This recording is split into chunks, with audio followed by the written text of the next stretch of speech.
Dengan sistem monitoring ini, maka emisi di industri akan dapat dipantau secara terus-menerus, sehingga ketika ada kenaikan, maka kita akan bisa dengan mudah mengetahuinya dan bisa menekan industri untuk menurunkan emisi tersebut.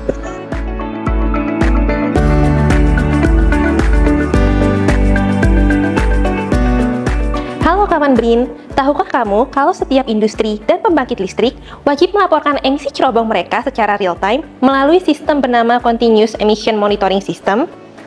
Namun, kondisi lingkungan industri yang ekstrim seringkali mengganggu akurasi dan pengiriman data.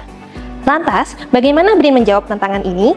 Melalui Pusat Riset Teknologi Konversi Energi, BRIN mengembangkan perangkat yang mampu menjembatani kebutuhan teknis industri dengan standar regulasi pemerintah yang ketat. Ini adalah DAS, Data Acquisition System, untuk monitoring data emisi cerobong di industri.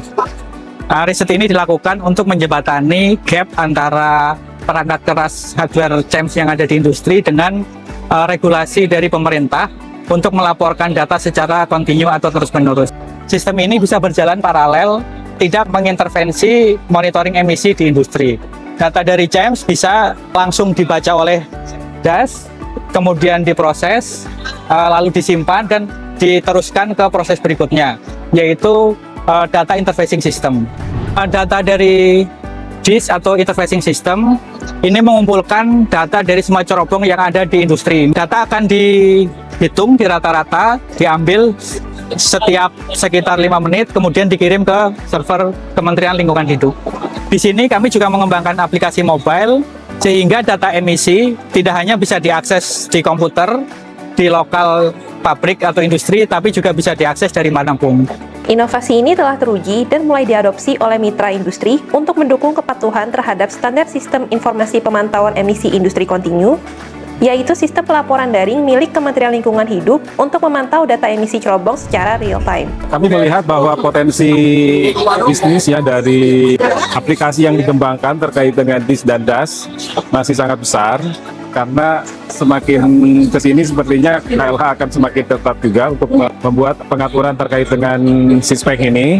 Jadi di mana dalam sispek itu memang diperlukan aplikasi-aplikasi yang terkait dengan DIS dan DAS. Jadi selama ini kami sudah menggunakan di beberapa perusahaan, dan di perusahaan tambang, ada di perusahaan oil and gas, aplikasi yang kami kerjasama dengan BRIN yang telah digunakan. Pertama, untuk sisi perangkat keras, harapannya BRIN bisa mengembangkan CEMS dalam negeri sendiri, karena saat ini sebagian besar adalah impor. Kemudian untuk sisi software, kami tetap ingin terus melakukan improvement, pertama dengan menerapkan kecerdasan buatan, kemudian kedua dengan menambah fitur misalnya untuk perhitungan carbon trading.